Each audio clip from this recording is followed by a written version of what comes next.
हल्की ठंडी हवा बह रही थी। चांदनी रात में नदी का पानी ऐसे चमक रहा था जैसे किसी ने उसमें चांदी घोल दी हो।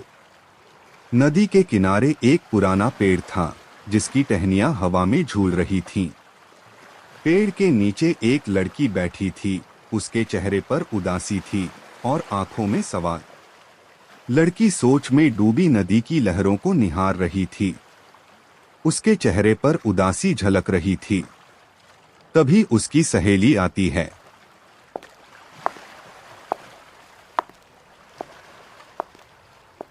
क्या हुआ रानी, यहाँ अकेले बैठी हो? ससुराल में सब ठीक तो है? पता नहीं राधा, सब कुछ ठीक होते हुए भी कुछ अधूरा सा लगता है। मैं मायके को बहुत याद करती हूँ। रानी की आंखें भर आईं। वह अपने मायके के दिनों को याद करने लगी जब वह इसी नदी किनारे अपने भाई बहनों के साथ खेला करती थी। आज वही नदी थी, वही किनारा, लेकिन अब वह अकेली थी। भी दूर से रानी का पति समीर आता है। वह रानी की उदासी को देखकर उसके पास बैठ जाता है। रानी, मैं जानता हूँ कि तुम्हें अपने घर की बहुत याद आती है, पर यह मत भूलो कि तुम्हारा मायका सिर्फ यादों में ही नहीं, तुम्हारे दिल में भी बसता है। पर समीर, कभी कभी दिल बहुत भारी हो जाता है। लगता है जैसे मैं अपनी पहचान खो रही हूँ। तुम्हारी पहचान सिर्फ तुम्हारा मायका या ससुराल नहीं है रानी, तुम जहाँ हो वही घर है, और मैं वादा करता हूँ तुम्हारी खुशियों का पूरा ख्याल रखूंगा।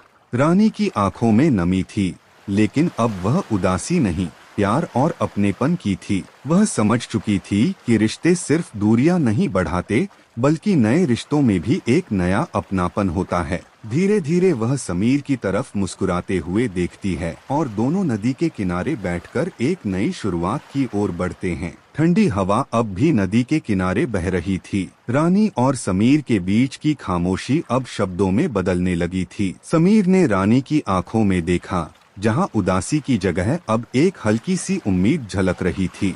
रानी, अगर तुम्हें कभी भी मायके की याद आए तो तुम मुझसे बिना संकोच कह सकती हो। हम जब चाहो तुम्हारे मायके जा सकते हैं।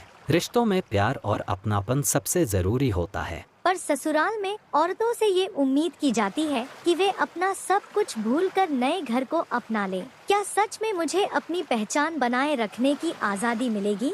रानी, तुम मेरी पत्नी हो, लेकिन सबसे पहले तुम एक इंसान हो। तुम्हारे सपने, भावनाएं और तुम्हारी पहचान मेरे लिए बहुत अहम है। मैं चाहता हूँ कि तुम इस घर को अपनाओ, लेकिन मैं ये भी चाहता हूँ कि तुम खुद को कभी मत खोने दो। समीर के शब्दों ने रानी के दिल में एक सुकून सा भर दिया। उसने पहली बार महसूस किया कि ससुराल सिर्फ एक जिम्मेदारी नहीं, बल्कि एक नया परिवार भी हो सकता है, जहाँ प्यार और समझदारी हो। अगली सुबह रानी जब घर लौटती है तो उसकी सासू माँ उसे दरवाजे पर खड़ी देखकर चिंता में पड़ जाती हैं। रानी की आंखों में शांति थी, लेकिन उनके मन में सवाल था। बेटा, सब ठीक तो है? रात को इतनी देर तक नदी किनारे बैठी थी, कुछ परेशानी तो नहीं? नहीं माँ, अब सब ठीक है। पहले मुझे लगा कि मैं यहाँ पर सिर्फ एक बहू हूँ, लेकिन अब समझ आ गया कि मैं इस घर का भी हिस्सा हूँ। बिल्कुल बेटा, और यह मत भूलो कि एक माँ के लिए बहू भी बेटी ही होती है। तुम्हारी हर खुशी मेरे लिए मायने रखती है। रानी ने अपने ससुराल को दिल से अपनाने का फैसला कर लिया था। वह जान चुकी थी कि मायके की यादें हमेशा उसके साथ रहेंगी, लेकिन ससुराल में भी उसे प्यार और अपनापन मिल सकता है।